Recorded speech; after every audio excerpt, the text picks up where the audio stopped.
Welcome to It's All Your Fault on True Story FM, the one and only podcast dedicated to helping you with the most challenging human interactions, those involving someone with a high conflict personality. I'm Megan Hunter, and I'm here with my co-host, Bill Eddy. Hi, everybody. We are the co-founders of the High Conflict Institute, where we focus on training, coaching, consulting, all kinds of things, and also the conflictinfluencer.com platform for those needing help in their personal life with high conflict. Everything we do and everything we talk about is high conflict, as you faithful listeners know. So thank you to those who join us frequently, and welcome to our new listeners as well. Today, we're going to be talking about Bill's latest book, SLIC Solutions for Conflict. And we're very happy to be joined by his co-author, Ekaterina Ricci.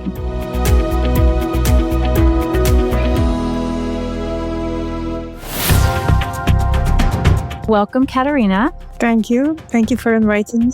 Oh, our pleasure. Thank you for joining us. You've been a good friend to us. You're an amazing human being, and we're just thrilled we finally got you on the podcast. So a little bit about Ekaterina for our listeners. Ekaterina has an MDR and an MLS. What's an MDR and what's an MLS, Ekaterina?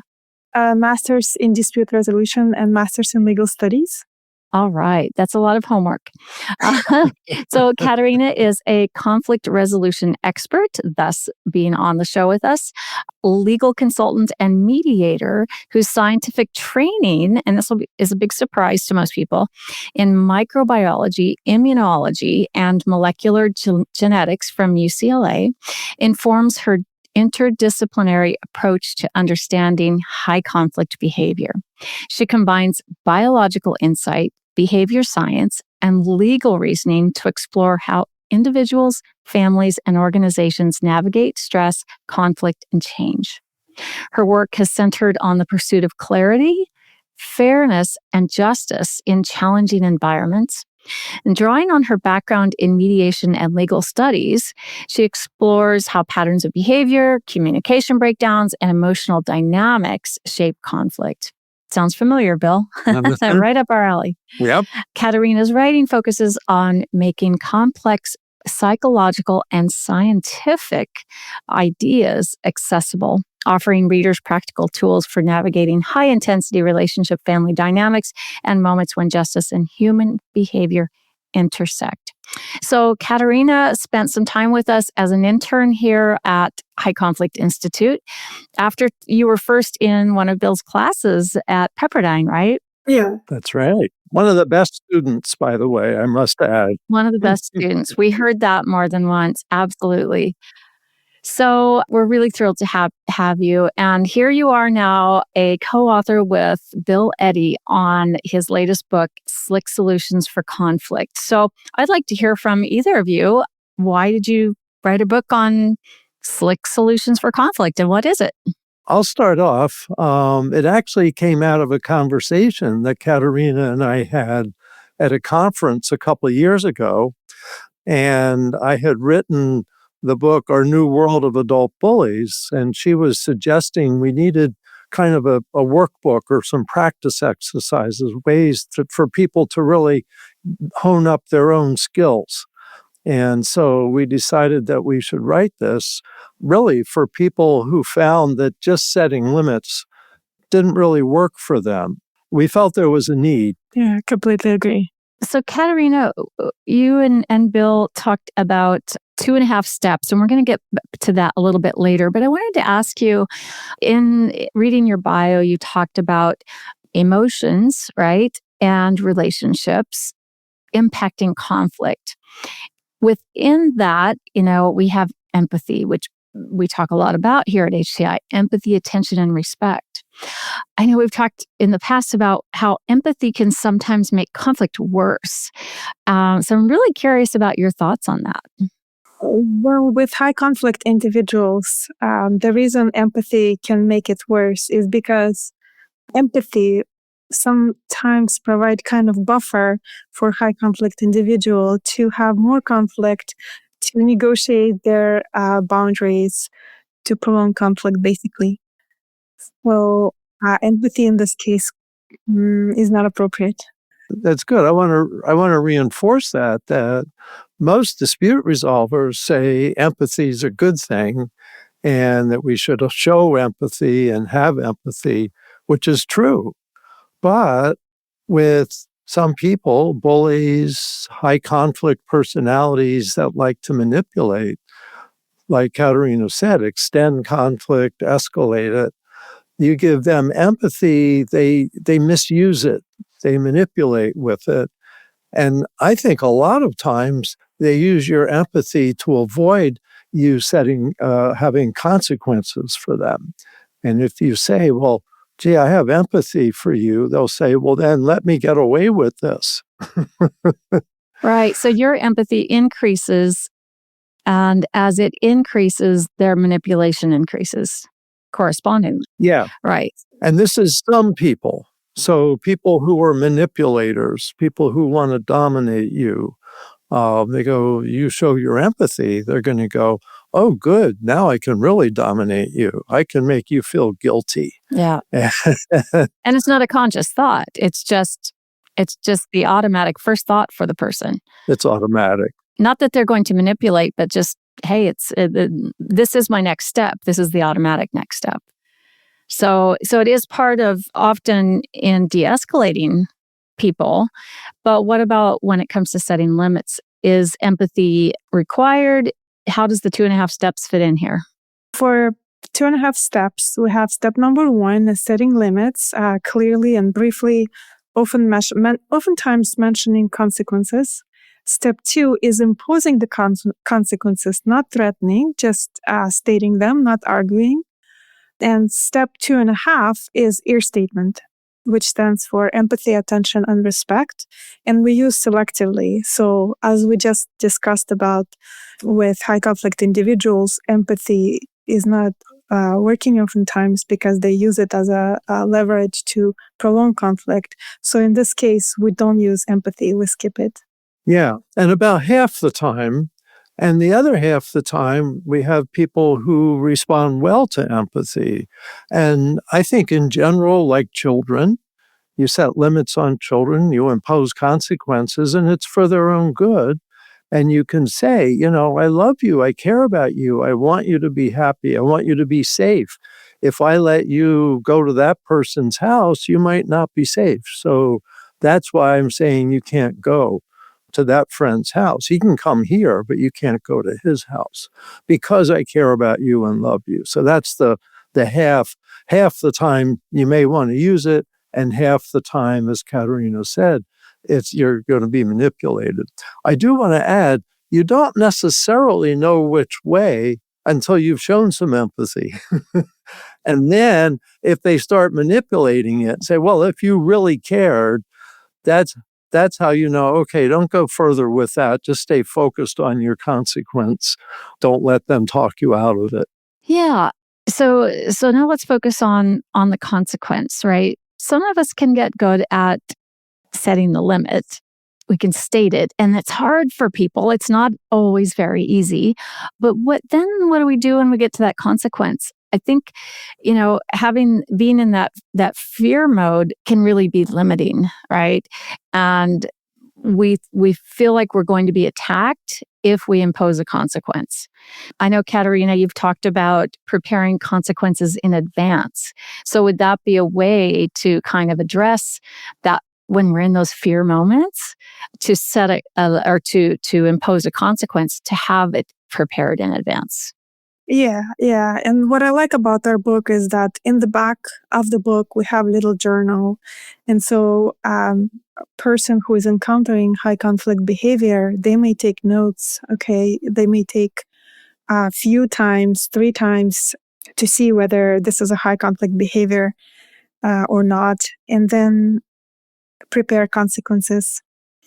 The reason for preparation is because oftentimes when we face high conflict behavior, our body may go into fight and flight response, so we may freeze. But if you prepare in advance and state your consequences and follow through, that would make it meaningful for yourself and for the individual who is displaying high conflict behavior. Yeah. Just this morning I was talking to a court administrator who we were discussing this topic and kind of talking about people who are conflict avoiders and those who are more conflict comfortable. And he suggested or mentioned that his experience is that as a leader in his workplace, if there was someone experiencing high conflict behavior, like one of his staff members was handling a member of the public who's acting in very high conflict ways, it was very easy for him to step in and set a limit and impose a consequence. But in personal life, it was different. Much harder, and I think the closer the relationship, oftentimes. Would that be your experience, either of you?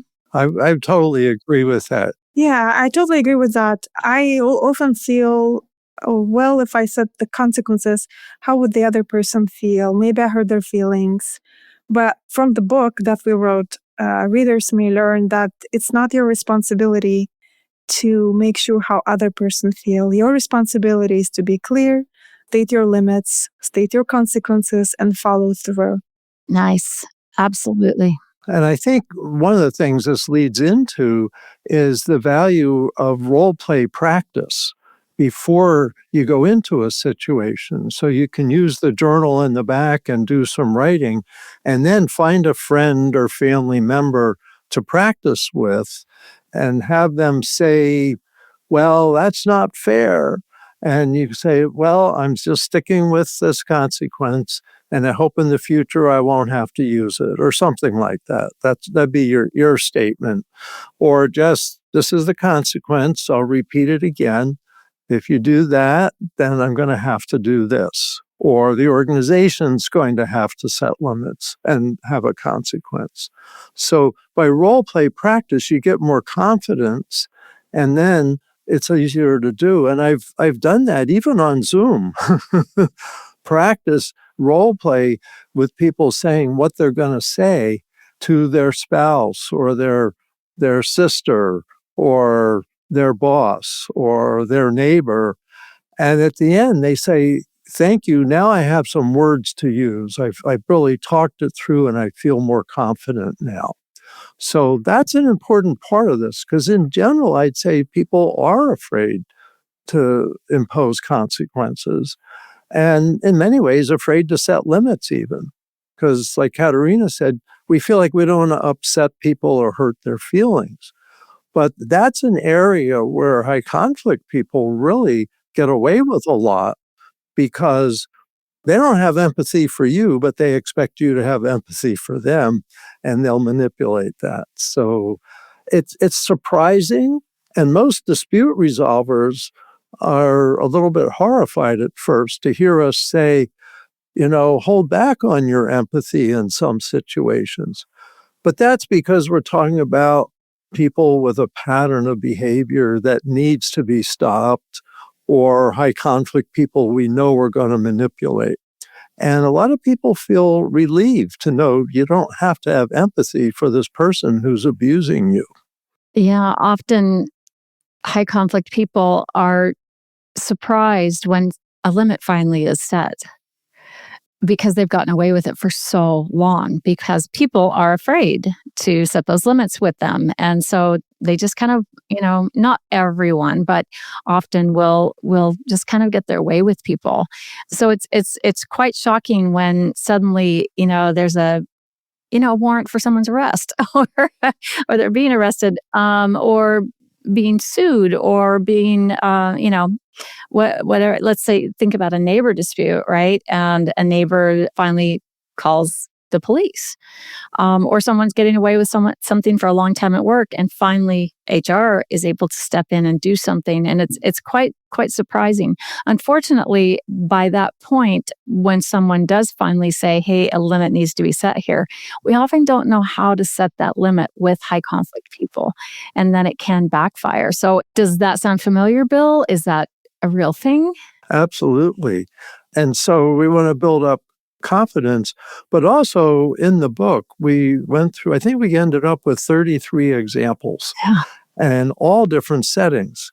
So we have family situations, and there's some with a teenager who's not enjoying the limits being set. And that's, of course, where you want to use some ear statements, empathy, attention, and respect.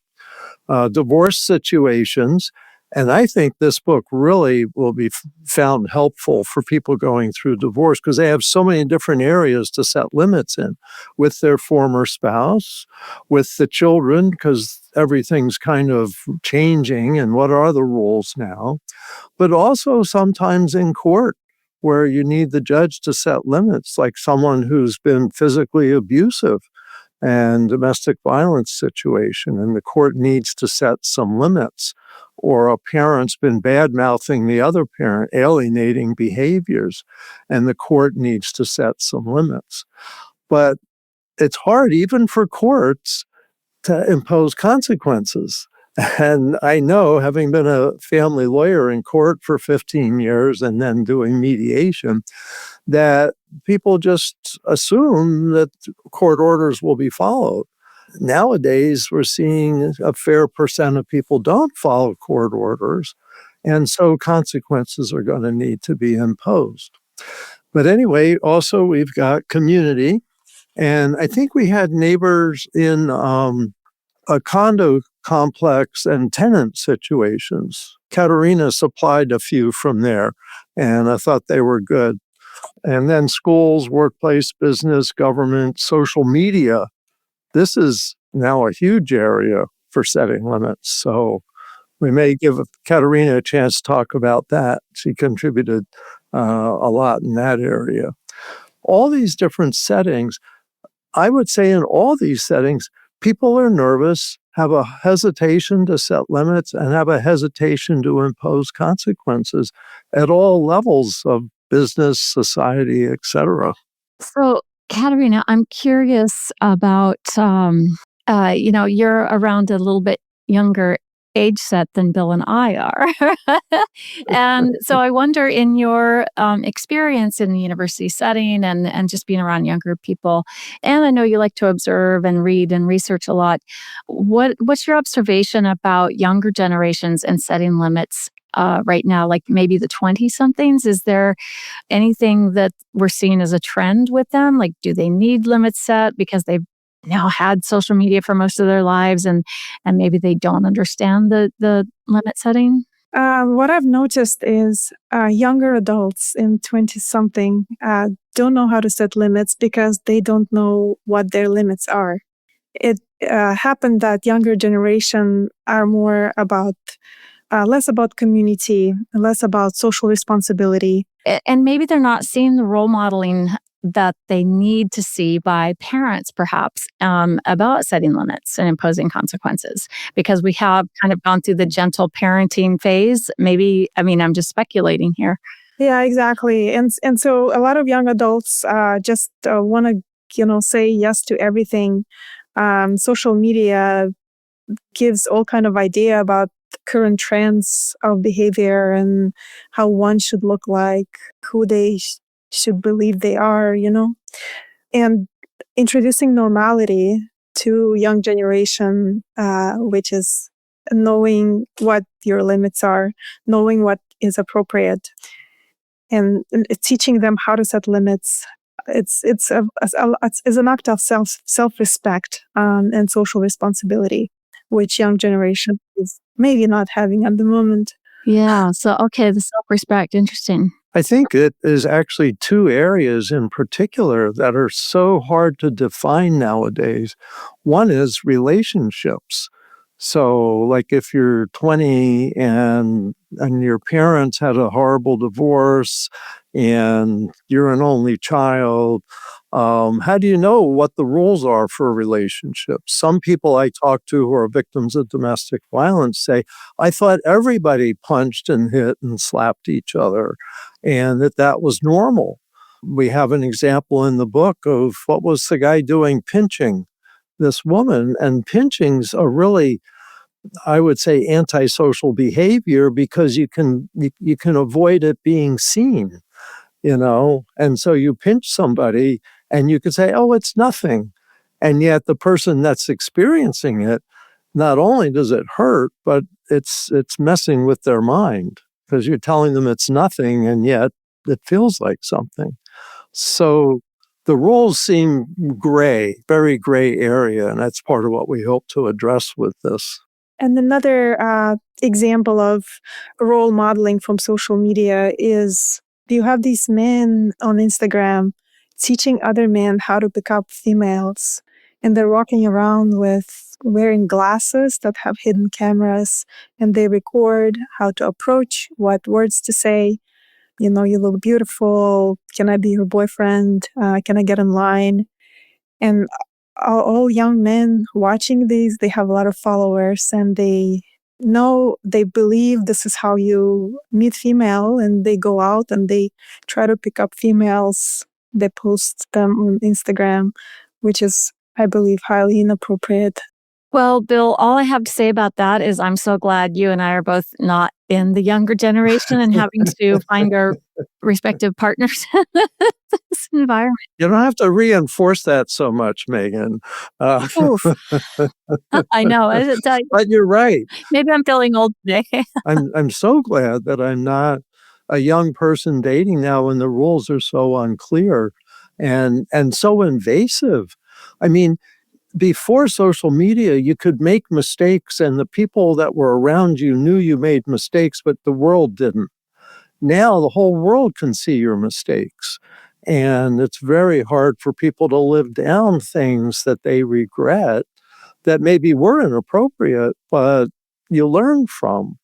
But I must say that that example that Ekaterina just gave was one of the most shocking things in the book, because I just didn't realize that people are doing this, going around manipulating women and then posting it on Instagram, and then how hard it is to get that taken down, although the story ends with her succeeding. So I won't ask Ekaterina if this is an exactly true story, but it's a good example. Yeah, yeah. So let's switch to a little bit different angle on this book, and because it's your first book, Ekaterina, for Bill, it's like his 20 plus something book. he's had a lot of writing experience. Was there something in the experience that was surprising to you? I guess what was surprising to me about myself is that I'm a kind person by nature, but kindness doesn't always mean being flexible. Sometimes it's actually hurting you, but being firm and consistent with it is the hardest lesson that I had to learn. That's a good lesson. That's a very good lesson, because yes, you are a kind person, and I think, we all have this idea that kindness wins the day. And while, yeah, we want to be kind, we also need to set limits and impose consequences. It's structure. It's how the world works. It really is how the world works. Let me just add, I think Ekaterina, first of all, I want to give her credit for finding the majority of the examples that we discussed in the book, some of which we said at the beginning are very true and we quote from publications, and others we made up, but they're all based on real situations that happen. And writing the book is a way of teaching, and teaching is one of the best ways of learning. And I think I also found that, Ekaterina, I found myself thinking, because every day situations come up and I go, ooh, do I need to set a limit here? What would my consequence be? Okay, I'm going to ask myself 5 questions and about what my consequence would be. And it was writing the book where these 5 questions came from. And the 2.5 steps came with a little article about a year before the book, but implementing them and explaining why it's a half step just changed my thinking. It's like you rewire your brain a little bit when you're teaching. I just want to add something that I really liked seeing as we were slowly writing the book was Ekaterina coming up with examples, but also writing introductions and writing conclusions, and just seeing your writing, Ekaterina, I think expand was a wonderful thing. And now I understand you just got your own page on psychologytoday.com, which is a great honor. to share your thinking, and that you're actually an amazingly fast writer. Most people I know say that they stare at the blank page, and there's Megan raising her hand. So Megan and I have written a couple books together over the years, and she often mentions it's hard to get started. And you, Ekaterina, just went for it. So that's a real skill you have, and I hope you build on that. Thank you. I appreciate your kindness. Thank you. Yeah, I think you have a lot of articles and books in that brain of yours, Ekaterina. I know you're always thinking. So this is fantastic. Did you find that there was something hopeful in this book and around setting limits? Because the word hopeful and setting limits and imposing consequences don't seem to go together in my mind, at least. So is there something hopeful in this?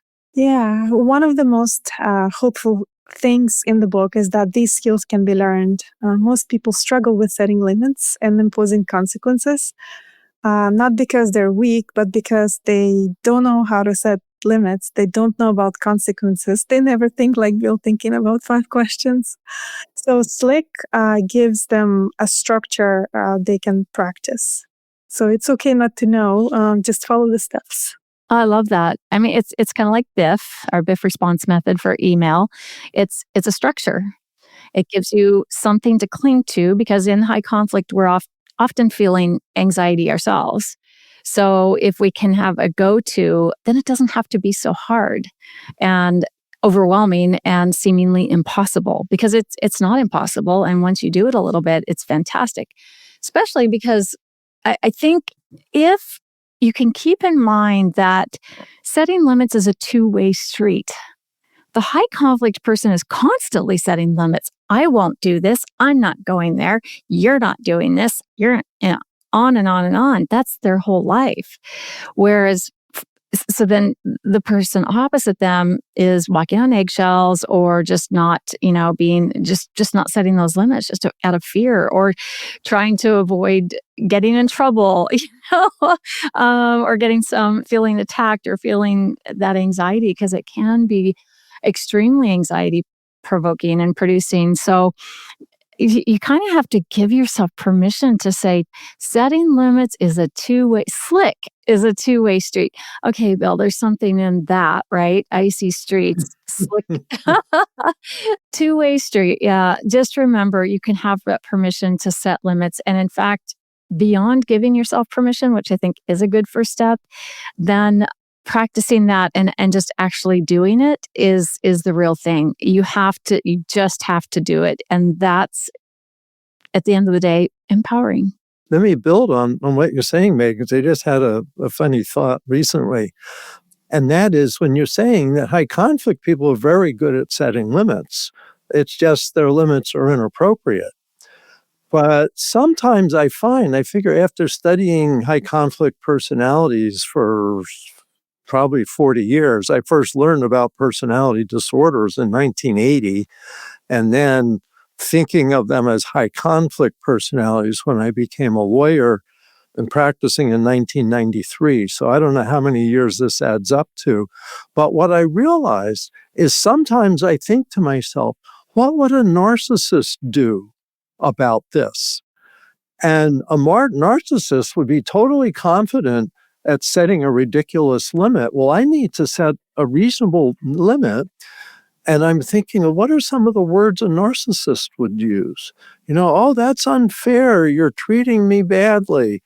And I'm thinking, well, maybe I'll say that when I set this limit. If you don't follow this limit, you're being unfair and treating me badly. And I may have to impose this consequence. And so it's funny that we learn from high conflict people in some ways how to set more limits, ironically needing to do it mostly with high conflict people. But it's a good way to approach it. And I really like the concept of structure.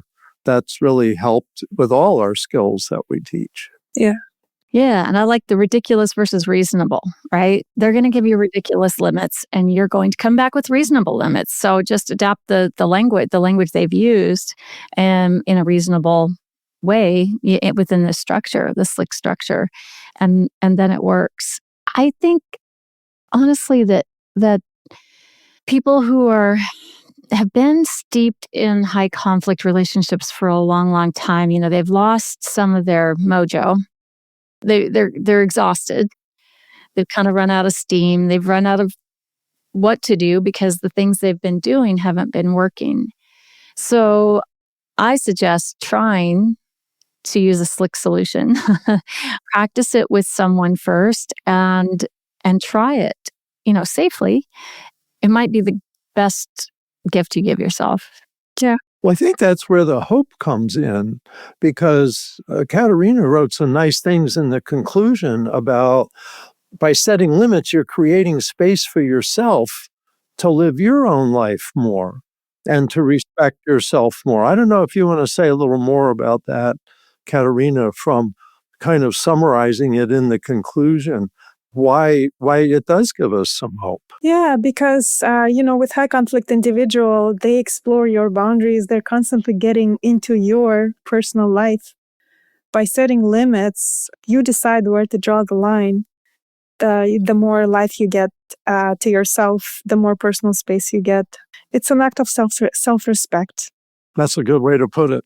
Yeah, and a lot of folks don't have a lot of that or self-esteem maybe, and so just doing this one time, there's your self-esteem and self-respect each go up a notch, right? Try it again, it goes up some more, until it becomes really automatic.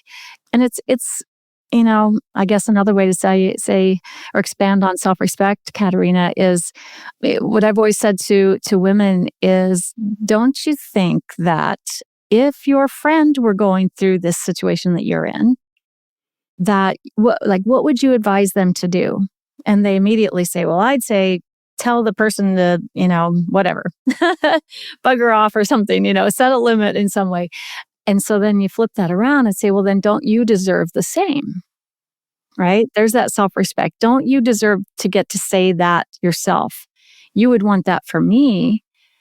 Now, how about you do that for you? And I think setting limits and imposing consequences, everyone can do it. A lot of people would get out of some really miserable situations. I'm not even saying that they're going to leave a relationship, but they're going to be able to manage the relationship and tolerate it much more if they're using limits. Yeah. Let me mention here, I want to make sure that we touch on the 5 questions. Yeah, what are those 5 questions, Bill? Well, I'm glad you asked that question. Here they are, the beginning of chapter 3. First of all, is the consequence proportional to the limit that I have set? And there's so many examples. Well, if you keep talking that way, I'm going to take away your phone for 24 hours. Okay, well, you're still talking. I'm going to take your phone away for 3 days. Well, you're still talking. I'm going to take it away for a month. Sounds like a parent. That doesn't work. Doesn't work. Short consequences work the best, enough to get attention, but not to build resentment and ridiculousness. Second question, have I considered positive consequences as well as negative consequences? In many situations, positive consequences will do just as well, if not better. And I think of situations, I deal a lot with situations in family law where there's domestic violence, also where there's alienating behaviors. And one of the things with alienating behaviors is if a judge orders parent and child to do something that they haven't been doing, haven't seen the other parent for a year, and says, you have to go, it often doesn't happen, or there's a resentment with it. If a judge orders that, for example, to get your driver's license, you need to spend a couple hours every other weekend with your rejected parent to get your license, and you really want your license, that's a positive consequence. And that's a real consequence that I know about, where they had a breakthrough during the driving lessons because if you want your license, you do this. So the license was a positive consequence. Third, is the consequence safe? And that's important too. So, for example, think of a domestic violence situation where someone's going, okay, well, I'm going to change the locks on the door. And you've got someone who's violent, they may find a way to break down the door or get you when you're not in your home. And so you have to think, what's the consequence? What's a better consequence? And in many cases, it's not saying anything. It's getting out of the situation and not saying, okay, buddy, I'm ending our relationship. I'm going to walk out the door now and I'll never speak to you again. Well, if you've got a bully or you've got a violent person, you may not get out that door. So you've got to really think through, is this safe? Fourth, am I ready to enforce my consequence? And this is like what Ekaterina was getting at with building up your self-esteem, getting yourself ready, and maybe even practicing. And fifth, do I need to get help in imposing my consequence? In many situations, you need to get help. Maybe it's help of, I forget, there was a college resident assistant or something in one of the examples we had, college dormitory, getting help from the agency or whoever supervises the dormitory and can kick somebody out who's disrupting everybody else. So you get help from that. In a tenant situation, you need to get help from a manager, perhaps. In a school, I think you had an example, Ekaterina, where a student was being harassed by a professor. And so the student was looking at, hey, and it wasn't like sexual harassment. It was just mispronouncing her name on purpose and laughing at her and looking at, well, the department head may have to get involved. And so knowing that there's other resources, there's people in society whose job is to help set limits and impose consequences. Sometimes you need to get this help. Sometimes you need another family member to come with you to sit and confront somebody. So anyway, so these 5 questions we applied in a whole range of situations, from family, neighbor, even government. Governments are not good at imposing consequences. They often play favorites. And so you have to kind of sit on government officials to do their job sometimes. Businesses, sometimes higher ups in a business are kind of favoring people rather than playing fair. And you may have to look at how to set limits. So you set limits going up as well as going down with people's behavior all around you. Anyway, that's a long description of the 5 questions. Well, thank you. Anything to add to that, Ekaterina? I know that's a big question. Another question might be, was the experience of writing the book enjoyable for you? Oh, it was very enjoyable. And we actually had more examples. We had to take out a lot of examples because we come up with so many examples that it would exceed the limit of the book. So we have a lot of backup. Well, maybe double. I don't know how many, but we have a lot of examples we didn't include because we had too many examples. And they're everywhere, right? I mean, whether it's a high conflict situation or just any situation where, a limit needs to be set, it's not hard. Just do it. And just mention in the back of the book is a list of the 33 examples so that people can know where to find them. And if they have a similar situation, they can go right to the example. They don't have to read every chapter to get to their example. Two examples I want to point out that I really enjoyed with this. One was the Betty Ford example. And most people probably don't know, but she started out resisting getting treatment for herself. And of course, she's famous today because all the Betty Ford centers and all of this. I mean, she's passed away years ago, but her work lives on. But at first, her daughter, I think, and the family doctor and a secretary confronted her and set the limit with her. So you got to stop taking pills and drinking. And what Betty Ford said is, get out of my house. So just setting the limit didn't work. Then they came back with the whole family ready to impose consequences. And they went around the room and did what's become a standard intervention for substance abuse treatment to stop people's substance abuse, and basically said, we love you. They did a lot of ear statements, and we're going to have to withdraw our support from you. One of the sons already they were all adults at this time. And she kind of broke down and accepted going into drug and alcohol treatment, and then became a real leader in the movement to provide treatment for people. But most people don't know that even the setting limits wouldn't have worked without imposing the consequence. That was interesting to me to learn. If you want to know, I have another example I want to point out in business and how big business you can set limits on. And we have this example of one of the Epic Games was the owner of one of the online games, and they were suing Google because Google was shutting them out because Epic Games didn't want to use Google's money collection business system. And the court found in favor of Epic Games and said, Google is bullying you. They didn't use those words, but that idea. And that at that level of business, setting limits is hard, but important, and is starting to happen. So I thought that was a fantastic example in real life. And for me, it was exciting to write this book because of learning a lot. Not only things like that, but like the examples that Ekaterina came up with, like the young man manipulating women and posting it online.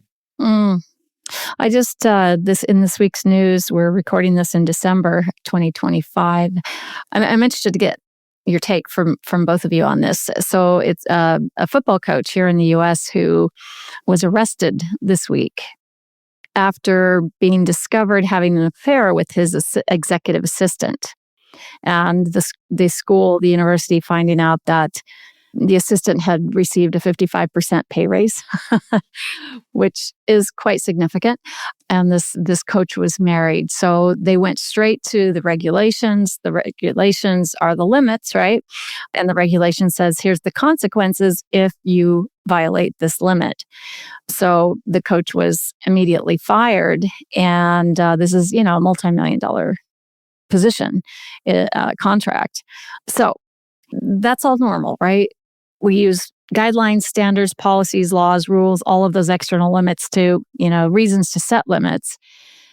What would have happened if those limits hadn't been set? This individual allegedly then went to the younger woman's house that he was having the affair with, and he had a knife and he was breaking in. And so he's been charged with assault and things. So he's sitting in jail as we speak about this. When he knew the police had been called, he ran from the young woman's apartment, allegedly, what I've read, and went to a church. And he was kind of, trying to hide out a little bit and very scared and, wanting to take his own life. And, this is a very real example of why it's hard for people to set limits. We're afraid of what the outcome is going to be. What's that person going to do when the police are called? So, I'm interested in your take on that.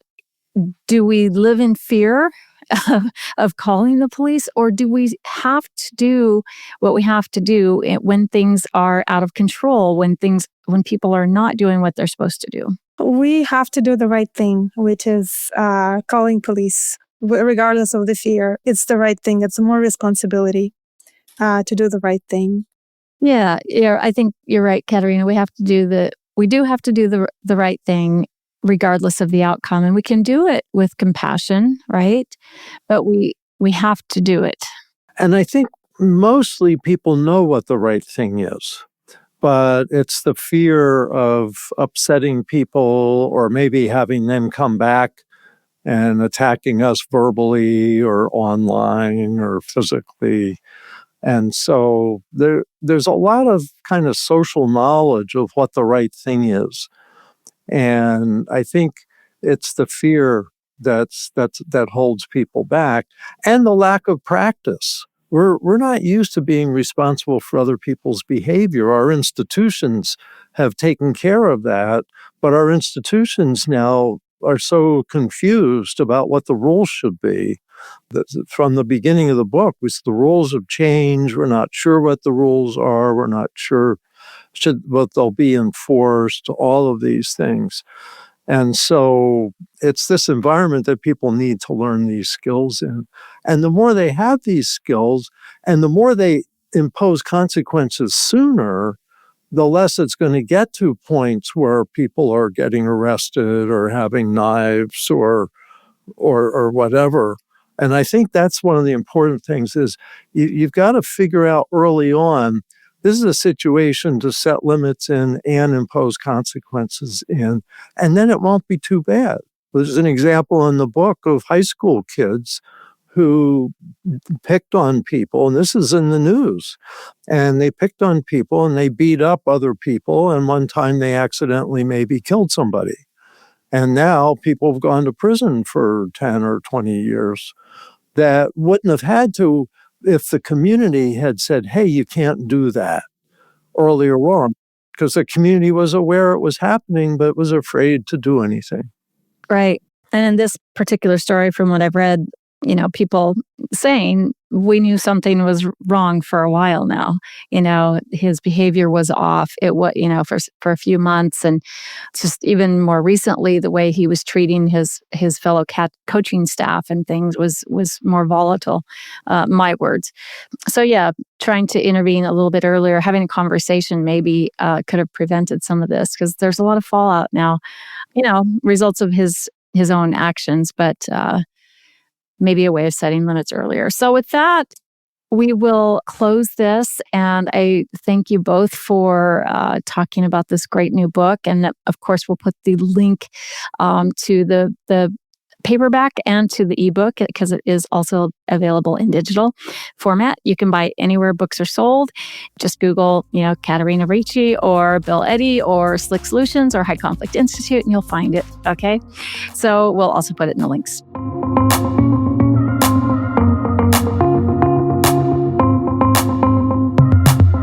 If you are looking for any consultation or need any help or training with high conflict, whether for your organization or for yourself, come see us at highconflictinstitute.com or conflictinfluencer.com.